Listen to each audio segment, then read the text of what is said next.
Jifunze kujikataza kabla haujakatazwa na daktari wako. Hapa nazungumza na wewe ambaye unapitia changamoto ya kisukari type 2.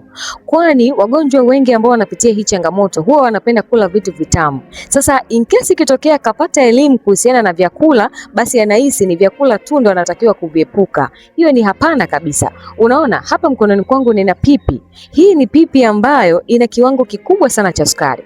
Endapo kama utaendelea kutumia vitu aina hii, basi sukari yako itaendelea kupanda kila siku. Sasa ni vizuri ukajiepusha kutumia hiki. Najua huenda ikawa sometimes unatamani kutumia kutokana na ladha kuwa tofauti, ama unahitaji tu kupata kile kiwango ambacho kitakufanya ukajisikia vizuri. Sasa basi hakikisha unaepuka kula pipi.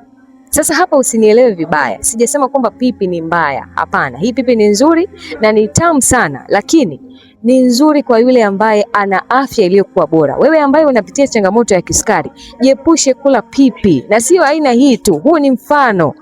Pipi zote ambazo zina kiwango kikubwa sana cha sukari, kwa sababu kama utaendelea kuzitumia, manake utaenda kujihatarisha zaidi. Kisukari hakiishii tu kuathiri mwili ukakonda sana, hapana. Inaathiri figo, inaathiri moyo, utaanza kupitia changamoto za stroke, mwisho wa siku hata uje upatarishe maisha yako. Kwa hiyo jitahidi kuzingatia haya ambayo nimekwambia ili kuhakikisha unakuwa salama.